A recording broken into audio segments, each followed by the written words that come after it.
महाराष्ट्राचा महासंकल्प agriculture conclave 2026 शेतीतून समृद्धीकडे. Supported by green gold seeds, अस्सल हिरवं सोनं, MIT CSN, nurturing growth, shaping the future, Madhuri solar, Sanjay Deshmukh यांची महाराष्ट्रातील एक अग्रगण्य सोलर कंपनी, राजहंस दूध, शेतकऱ्यांचा श्वास, ग्राहकांचा विश्वास, डिफेन्स करिअर अकॅडमी, सैन्य दलातील करिअरचा राजमार्ग, Parbhani agrotech private limited, Sudarshan Saur, समझदारी की सोच, Jio mart, saves both time and money.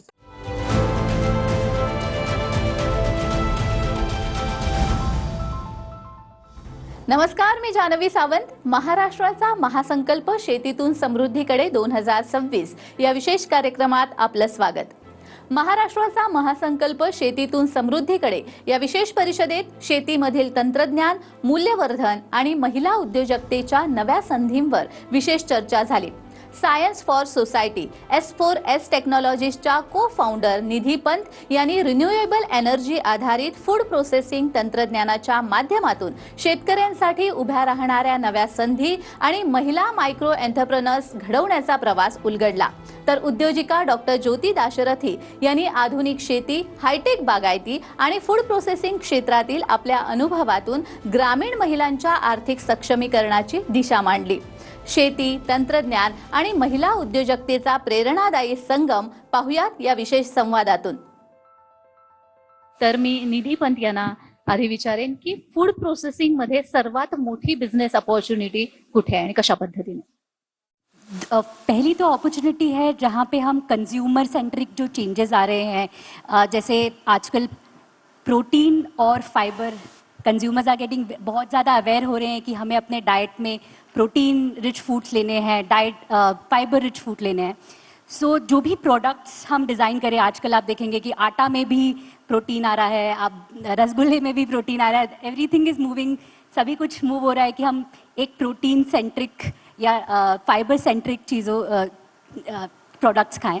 So I think the पहला अपॉर्चुनिटी ये है कि हम कंज्यूमर ट्रेंड्स जो आ रहे हैं and the trends that are supposed to go for long period of time, that the long lasting trends पे हम फोकस करें तो प्रोटीन एंड फाइबर डेफिनेटली ऐसी दो रिच फूड्स आर डेफिनेटली दो ट्रेंड्स जो वी सी की एक long lasting consumer behaviour change हो रहा है एंड उसके कई सारे हमारे dietary requirements, daily dietary requirements का जो हमारा पैटर्न है वो भी एक is the start of it.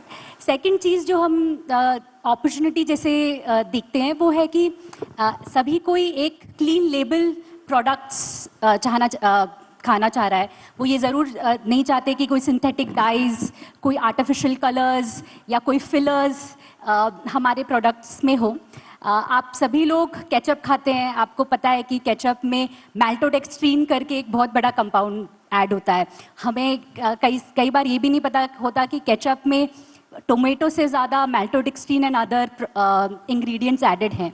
So एक कंज्यूमर ट्रेंड जो हम देख रहे हैं वो ये ज़रूर है कि everyone is getting more aware. एक अवेयरनेस कंज्यूमर में आया है कि हमें पता होना चाहिए कि हमारे हम जो कंज्यूम कर रहे हैं उसमें क्या हम खा रहे हैं. People are also reading nutrition labels better, उनको अपने कैलोरी काउंट्स का पता चल रहा है. The third thing that we see is in, I would not say कि हम food processing बोले उसको, but circularity of everything. जैसे let us take an example that today we are seeing banana fibers say we are able to make handbags that are sold in these European retail markets, and this is a circular model where जो भी waste produce होता है banana के plant का, उससे we are able to add more and more value added products. So circularity in any field, even with coconut fibers that we are seeing, whatever is waste of any produce, उससे कुछ ना कुछ value added products we are seeing reaching the market. So the third trend that we see is circularity in the entire agri value system. And the fourth I would say is कि we are also moving towards convenience. आप आजकल देखेंगे कि retail market का which is almost $1,000 billion का market है India में, उसमें से almost 10 to 15% has shifted towards quick commerce. So all the supply chains have to be designed to match the quick commerce, जैसे जेप्टो हो गया, ब्लिंकिट हो गया, Swiggy हो गया, ये सारे ट्रेंड्स जो हम मोर जहाँ पे कंजम्पशन ज़्यादा हो रहा है, मुंबई, बैंगलोर, ये सारी मार्केट्स में देख रहे हैं, एंड द सेम हमें लगता है कि सेकेंड थर्ड टियर सिटीज़ में भी आएगा। तो बट आपको सप्लाई चेन उसका बहुत अलग डिज़ाइन होता है कि अच्छा क्विक कॉमर्स के लिए क्या क्या चाहिए आपको, शेल्फ लाइफ चाहिए, इंफ्रास्ट्रक्चर चाहिए। I think this is more from a consumer angle. Apart from that, more from processing and infrastructure angle, everyone is trying to move towards renewable energy powered processing plants. People are moving towards better ESG practices. We are leveraging कैसे AI को हम leverage कर सकें quality control के लिए. Can we automate our systems better? Can we have better controls and systems in place? So the third and the fourth trend definitely are sustainability ingrained in any business model. And the last is how can we use, be net zero, use renewable energy powered solutions in our ecosystem. So these would be some of the things from my end. अगदीच. मी दाशरथी मॅडमकडे येईन. खरं तर food processing किंवा अशा पद्धतीचे काही व्यवसाय करणं हे शहरी भागाच्या मानाने ग्रामीण भागामध्ये तसं कठीण आहे बघायला गेलं तर. कारण सगळ्याच गोष्टी येतात त्याला, जसं मॅमने आता बऱ्याच गोष्टींचा उल्लेख केला, इन्फ्रास्ट्रक्चर म्हणा किंवा सप्लाय कशा पद्धतीने होतो, या सगळ्या गोष्टी. ग्रामीण भागामध्ये अशी कोणती आव्हानं आहे अशा पद्धतीचे बिझनेस स्टार्ट करायला, आणि त्यामध्ये कोणते बदल व्हायला पाहिजे, ग्रामीण भागात मुळात कोणते बदल व्हायला पाहिजे जेणेकरून एकंदरच असे व्यवसाय करणं सुलभ जाईल? नमस्कार सगळ्यांना. पहिल्यांदा मी TV9चे धन्यवाद देते की या ठिकाणी बोलवलं. ग्रामीण भाग आणि शहरी भाग याचाही विचार करायच्या आधी आपल्याला असा विचार करायला लागेल की शेतीतून समृद्धीकडे ज्या वेळेला आपण म्हणतो आहेत त्यावेळेला शेतीच्या समृद्धतेतून समृद्ध भारत हा आपण आधी विचार करायला हवा. आणि समृद्ध भारत म्हणल्यावर ग्रामीण आणि शहरी हे वेगळेपण न राहता, जर ग्रामीण भागात अडचणी आहेत असं म्हणल्यापेक्षा शहरात हा व्हॅल्यू ॲडिशनचा बिझनेस करण्यापेक्षाही तो खेड्यात जास्त सुकर राहणार आहे. कारण हा व्हॅल्यू ॲडिशन बिझनेस करताना पहिल्यांदा आपल्याला ट्रान्सपोर्टेशन ही सगळी महत्त्वाची सगळ्यात मोठी बाब, की शहरामध्ये ज्या वेळेला बिझनेस करतोय त्यावेळेला खेड्यातून ज्या कच्चा माल हवा आहे आणि ट्रान्सपोर्टेशन कॉस्ट जी वाढणार आहे ती ट्रान्सपोर्टेशन कॉस्ट वाढू नये ह्याच्यासाठी हा बिझनेसच खेड्यात घेऊन जावा हे सगळ्यात मला महत्त्वाचं वाटतं. आणि म्हणून शहर आणि ग्रामीण भाग या दोन्हीच्या मधला टप्पा सरांनी सांगितलं होतं, मधला टप्पा शोधून आपण त्या ठिकाणी हा जर उद्योग केला तर कदाचित ते जास्त श्रेयस्कर होईल. पण आता याच्यात कसं आहे की खेड्यातल्या खूप साऱ्या अडचणी आहेत असं आपण म्हणतो. खेड्यात खरंच काय अडचणी आहेत ही म्हणजे आपल्याला त्या ठिकाणी वाहतुकीची सोय नाहीये, त्या ठिकाणी शेतीतून जे आता उत्पन्न येतं आहे ते उत्पन्न आपल्याला हमी भाव घेतला तरच ते परवडतं. आणि काही वेळेला असे भाव आपल्यासाठी, आता समजा कांद्याचं बी आहे, कांद्याच्या बीसाठी ज्या वेळेला एक भाव दिला जातो आणि तेवढा कांदा शेतकरी देऊ शकला नाही किंवा त्यावेळेचा भाव जास्त वाढलेला असेल तर जो भाव दिलेला आहे त्याच्यामध्ये शेतकऱ्याचं नुकसान होऊ शकतं. अशा छोट्या छोट्या गोष्टी आहेत. पण याच्यासाठी गोदामे असणे आणि सगळ्यात मोठं म्हणजे सायलो उभे करणे हे फार गरजेचं आहे. खेडं असो का शहर असो, कुठंही हे जसे स्टीलचे मोठे मोठे खूप मोठे ह्यूज सायलो जर त्या ठिकाणी खेड्यामध्ये मिळाले आणि हे त्या ठिकाणी ठेवल्या गेल्यावरती तुमचा हमी भाव मिळो ना मिळो, बाजारातला भाव पडो ना पडो, काहीही शेतकऱ्यांचं नुकसान होणार नाहीये. मग ही सगळ्यात मोठी अडचण जर आहे ती शेतकऱ्याला हे सरकारकडून मागणे, सुविधा करणे का त्याच्यासाठी सबसिडीची व्यवस्था करणे, या सगळ्या गोष्टींचा सार्वत्रिक बँकांनी जर विचार केला आणि हा सार्वत्रिक विचारातून जर आपल्याला तिथे शेतीमाल साठवण्यासाठी सगळ्यात चांगली गोष्ट आपण देऊ शकलो तर वर्षभर धान्य साठवून, धान्य असो भाजीपाला, शीतगृह आहेत, भाजीपाला साठवून ज्या ज्या वेळेला आपल्याला हे मार्केटमध्ये आणायचं आहे, व्हॅल्यू ॲडिशन करायचं आहे, मार्केटला विकायचं आहे, योग्य बाजारभाव मिळतोय असं लक्षात आलं तर त्यावेळेला ते मार्केटमध्ये आणायचं आहे. तर या गोष्टी खेड्यामध्ये आवश्यक आहेत. सगळ्यात गोष्ट महत्वाची आपण म्हणतो की वीज पुरवठा नाहीये, पण आता खेड्यामध्ये 22 तास वीज आहे. नंतर शेतामध्ये वीज पुरवठा नाहीये, 12 तास वीज आहे. अजून एक खूप मोठी गोष्ट आहे की रामसर इथे बसलेले आहेत आपले आदरणीय मुख्यमंत्री देवेंद्र फडणवीसांनी ज्या वेळेला सोलार पंप फ्रीमध्ये सगळ्या शेतकऱ्यांना दिले, ही योजना जी होती ती बऱ्याच अंशी रामसरांच्या डोक्यातली होती. आणि या योजनेमध्ये ज्या वेळेला देवेंद्रजींनी हा विषय समोर आणला, रामसर त्यावेळेला मला वाटतं परदेशात होतात आपण कुठेतरी, आणि त्यांना 1 दिवसासाठी बोलवून त्यांच्याकडनं ती योजना पूर्णपणे समजावून घेऊन त्यावेळेला सोलार पंप आपल्याकडे फ्री प्रत्येक शेतकऱ्याला दिले.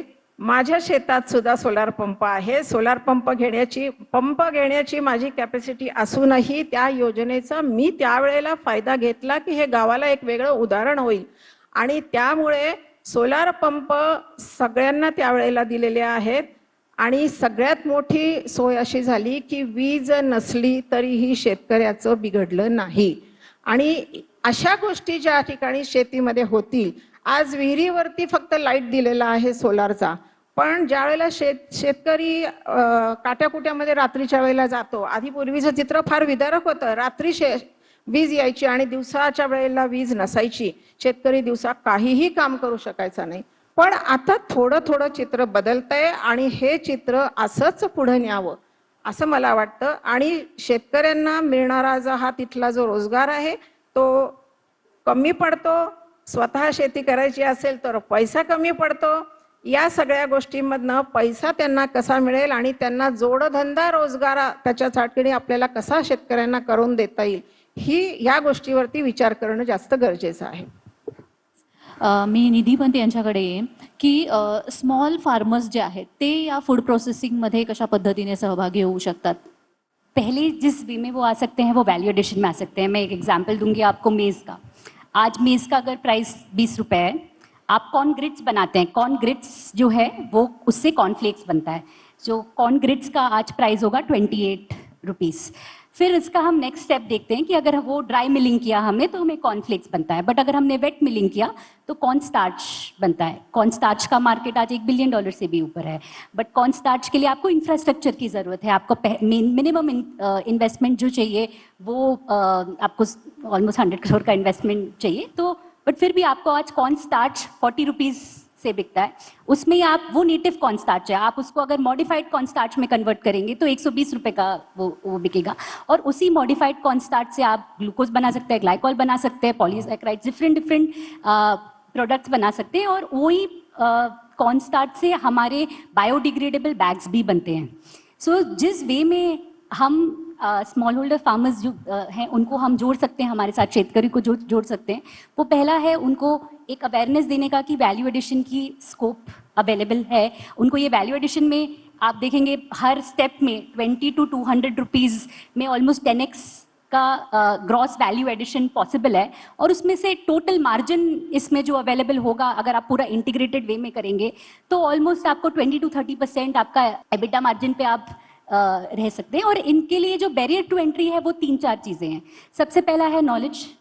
ये साइंटिफिक नॉलेज है. वी आर एक्चुअली इन ये पूरे प्रोसेस में हम क्या कर रहे हैं, we are moving from an agriculture commodity to an agri chemical और more value added products in the process.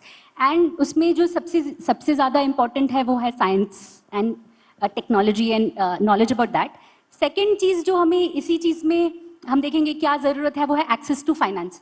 Capital का अगर आपको कोई प्लांट डालना है, आपको कोई इंफ्रास्ट्रक्चर खड़ा करना है. मैं हमारे बिजनेस का आपको बात बताती हूँ कि जैसे हम लोग अनियन को अनियन फ्लेक्स में कन्वर्ट करते हैं और उसको ही बड़ी कंपनीज जो हो गई है फूड लार्ज फूड MNCs, आपने प्रोडक्ट्स जो खाए होंगे Schezwan chutney, Maggi masala, in कई सारी चीज़ों में हमारे प्रोडक्ट्स जाते हैं. और हमने कैसे इन 10,000 महिलाओं को हमारे साथ जोड़ा. वो पहले था कि हमने जब स्टार्ट किया तब हमें लोन NBFC से मिलता था या माइक्रो फाइनेंस से मिलता था 31% पे. तो जो ये महिलाओं के लिए जिनके पास खुद का कोई कोलैटरल नहीं है लोन लेने के लिए, ज़मीन नहीं है, इनके पास बैंकिंग की कोई हिस्ट्री नहीं है, तो कोई बैंक इनको कैसे लोन लेगा? तो हम एज अ कंपनी जो मार्केट लिंकेज प्रोवाइड करती है, वो इनिशियली 200 महिलाओं के लिए गारंटियर बनी। हमने बोला अच्छा ठीक है, इनका अगर कोई, हम इनको क्योंकि 200 दिन का काम प्रोवाइड करने वाले हैं और इनका मार्केट लिंकेज भी हम ही देखने वाले हैं, अगर वो अनियन टू अनियन फ्लेक्स में कन्वर्ट करेंगी, उनको हम एग्रीगेट करेंगे और इनको ये काम करने के लिए जो मशीनरी की रिक्वायरमेंट है वो हम प्रोवाइड करेंगे। और मशीन तो हमने पहले टेक्नोलॉजी प्रोवाइड किया, फिर हमने उनको एक्सेस टू मार्केट प्रोवाइड किया, which is we are assured market की आज जो भी ये महिलाएं बनाएंगी वो सब हम लेंगे। इसमें बॉटलनेक था access to finance and at the right affordable rate. तो इसके लिए जो बैंक्स के साथ हमने स्टार्टिंग महाराष्ट्र ग्रामीण बैंक के साथ स्टार्ट किया, बहुत डायनामिक चेयरमैन थे उन्होंने उस समय, उनकी लीडरशिप के कारण आज वो 200 महिलाओं का हमने कॉर्पोरेट गारंटी भी दी। और जब वो 200 महिलाओं में से एक भी महिलाओं का ड्रॉप आउट नहीं हुआ, महाराष्ट्र ग्रामीण बैंक इन्हीं महिलाओं को 31% से 6% रेट ऑफ इंटरेस्ट पे आज वो लोन दे रहा है। प्लस उनको पीएमएफएमई के अंडर स्वामी सर तो नहीं है, ऑलमोस्ट 35% कैपिटल सब्सिडी भी मिल रही थी। So it is an like conclusion that मैं बोलना चाह रही हूँ कि इट्स एन इंटीग्रेटेड मॉडल, जहाँ पे आपको एक ही चीज़ देने से कोई सोल्यूशन नहीं होगा। अगर आप मार्केट लिंकेज नहीं देंगे, आप एक्सेस टू फाइनेंस अनलॉक नहीं करेंगे। एक्सेस टू फाइनेंस आज वो 200 लोगों के लिए कॉर्पोरेट गारंटी देने से आज हमारे लिए जो अनलॉक हुआ, आज हम एसबीआई के साथ काम करें, कॉस्मोस बैंक के साथ काम करें और आज 10,000 महिलाओं के लिए 100 करोड़ रुपए का फाइनेंसिंग हमने अनेबल किया होगा और उनको सारी सब्सिडी स्कीम्स में भी इंटीग्रेट किया। सो सेकंड चीज़ जिस हिसाब से हम स्मॉल होल्डर फार्मर्स को इंटीग्रेट कर सकते हैं more and more value addition से, वो है कि रिस्क उनके लिए कम करें, बैरियर टू एंट्री कम करें। पहले जो स्टार्ट करें कि हम इंटीग्रेटेड वे में उनको सब सोल्यूशन प्रोवाइड करें, जो उनको एक ही चीज़ करने की ज़रूरत है, वो है कि उनको वो अनियन से अनियन फ्लेक्स को कन्वर्ट करने की ज़रूरत है और क्वालिटी मैच करने की ज़रूरत है, जिससे हमें वो क्वालिटी हम बिग कंपनीज को प्रोवाइड कर सकें, एक अश्योर्ड मार्केट हो, एक रिपीटेटिव मार्केट हो, हाई वैल्यूड एट 20% जो हमारी महिलाएं बना रही हैं प्रोडक्ट्स हम एक्सपोर्ट भी करते हैं। सो द कंक्लूजन इसमें ये है कि someone has to anchor it, किसी ना किसी को उसमें लीडरशिप लेके एक एंकर पार्टनर जैसे प्रोवाइड करना पड़ेगा। और जहाँ आज उनका एक फाइनेंशियल हिस्ट्री बिल्ड हो गया है, अब वो अपने खुद से डिफरेंट बिजनेसेस रन कर रहे हैं, कोई घरगुती से पापड़ अचार डिफरेंट चीज़ें बना रहा है, बट किसी को तो वो एक एंकर स्टेप लेना पडेगा।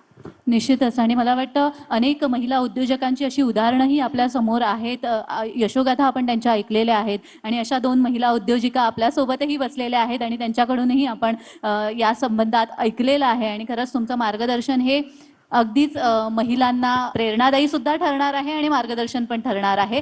तुम्ही इथे आलात आणि या चर्चेत सहभागी झालात त्यासाठी खूप खूप धन्यवाद। महाराष्ट्राचा महासंकल्प शेतीतून समृद्धीकडे या विशेष परिषदेत शिक्षण, संशोधन आणि नव्या पिढीच्या संधींवरही महत्त्वपूर्ण चर्चा झाली। MGM युनिव्हर्सिटी छत्रपती संभाजीनगरचे vice chancellor doctor Vilas Sapkal यांनी शिक्षण, कौशल्य विकास आणि बदलत्या काळात विद्यार्थ्यांसमोर उभ्या राहणाऱ्या नव्या संधींबाबत आपले विचार मांडले। शिक्षण आणि विकासाच्या नव्या दिशा याविषयी डॉक्टर विलास सपकाळ काय म्हणालेत, ऐकूयात। समृद्धीचा मार्ग हा शिक्षणातनं आणि संशोधनातनं सुरुवात होतो। आपल्याला कल्पना आहे की नवीन शैक्षणिक धोरणामध्ये शालेय शिक्षण आणि उच्च शिक्षण याचं कनेक्टिव्हिटी वाढल्यामुळे शिक्षण हे अगदी 3 वर्षाच्या विद्यार्थ्यांपासून सुरू झालेलं आहे। त्यामध्ये स्किल एज्युकेशनवर खूप भर दिला गेलेला आहे, व्होकेशनल एज्युकेशनवर, टेक्निकल एज्युकेशनवर। आणि आपल्याला माहिती आहे की 10+2 is now replace by 5+3+3+4 in school education and all undergraduate programs are now 4 years program. या इंटिग्रेटेड माध्यमातनं एक महत्त्वाचं आहे की उद्योग क्षेत्र तर शिक्षण क्षेत्राला अगदी जोडण्यात आलेलंच आहे, पण शेती क्षेत्र सुद्धा जोडण्यात आलेलं आहे। एज्युकेशनमध्ये एक महत्त्वाचा भाग झालेला आहे इमर्शन प्रोग्राम, म्हणजे ज्या क्षेत्रामध्ये शिक्षण घेतो आहे त्या क्षेत्रामध्ये जास्तीत जास्त इंटर्नशिप, अप्रेंटिसशिप आणि त्या क्षेत्रामध्ये जाऊन तिथे शिक्षण घेणं महत्त्वाचं आहे। त्याला इमर्शन प्रोग्राम असं म्हणतात. आणि आत्ताच जे मी ऐकत होतो प्रश्न की तरुण मंडळी शेतीकडे काय अट्रॅक्ट होत नाही.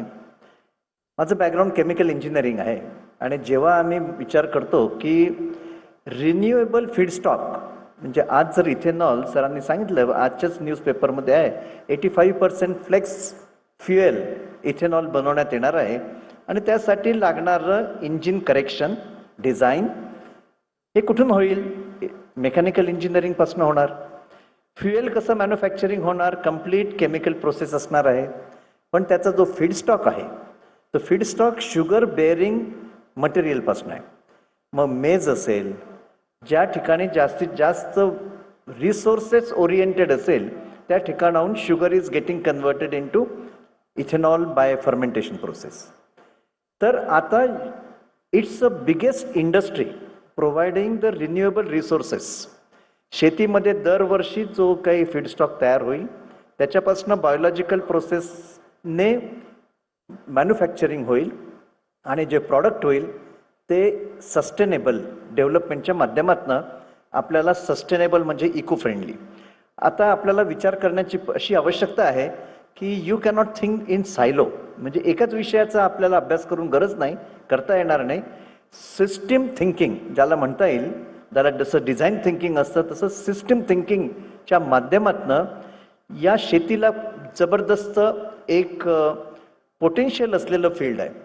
तरुणांनी जर शिकत असताना जर शेतीमध्ये काम केलं आणि त्यापासून नवीन नवीन प्रॉडक्ट्स तयार केले. आज जर इनोव्हेशन अँड स्टार्टअप बघितलं, जरी यावर्षीचा महाराष्ट्राचा अर्थसंकल्प सादर करण्याच्या आधी जो वार्षिक अहवाल सादर करण्यात येतो त्यामध्ये शेतीला डीप आलेला आहे. 4.5% त्याचं ग्रोथ होती as compare to industry or service sector. आज आपल्याला कल्पना आहे की एज्युकेशन क्षेत्रामध्ये 24 कोटी विद्यार्थी शालेय शिक्षणामध्ये आणि 4 कोटी विद्यार्थी हायर एज्युकेशनमध्ये. इमॅजिन करा की आपला जो यूथ आहे तो यूथ हा एक मोठ्या प्रमाणावर उद्योगधंद्याकडे पाहतोय. आज आपण जर बघितलं की इकोसिस्टीम आपली स्टार्टअप इनोव्हेशन आणि इन्क्युबेशनच्या माध्यमातून जगाच्या लेवलला खूप मोठ्या प्रमाणावर इम्पॅक्ट करतोय. जे आपण इथेनॉल विचार केलं फ्लेक्सी फ्युएल वापरण्याचे 85% ब्राझील वापरत आहे. मग आपण कुठे आहे तर वेगाने पण आपण त्यामध्ये काम करत आहे. आणि म्हणून शेतीमध्ये म्हणजे शेतकऱ्यांचं नॉलेज मिळण्यासाठी प्रोफेसर ऑफ प्रॅक्टिस म्हणजे शेतकरी आता विद्यापीठांमध्ये येऊन शेती कशी करायची किंवा शेतीचा उपयुक्तता काय आहे किंवा टेक्नॉलॉजीज काय ट्रेडिशनल हे प्रोफेसर ऑफ प्रॅक्टिसच्या माध्यमातून एज्युकेशन संस्थेला जोडला गेला आहे. ट्रॅडिशनल नॉलेज, ट्रॅडिशनल टेक्नॉलॉजी आणि त्याच माध्यमातून integration of agriculture processing is the biggest industry in the world as you know. मग त्यापासून जे फीडस्टॉक आहे त्या माध्यमातून फूड प्रोसेसिंग असेल, डेअरी असेल, यू नेम इट. आज जर आपण फूड इंडस्ट्री बघितली तर last few years it is growing at a very phenomenal rate. आणि जे पॉप्युलेशन वाढतं आहे त्याच्या माध्यमातून आपण जर बघितलं तर म्हणजे फूड, एनर्जी अँड वॉटर याचं 72% ग्रोथ आहे. आणि म्हणून जर because of the changing in the lifestyle you need a different types of food processing chain as well. आणि म्हणून शेती हा आता एक प्रश्न न राहिलेला असून तो basically it's a biggest opportunity globally.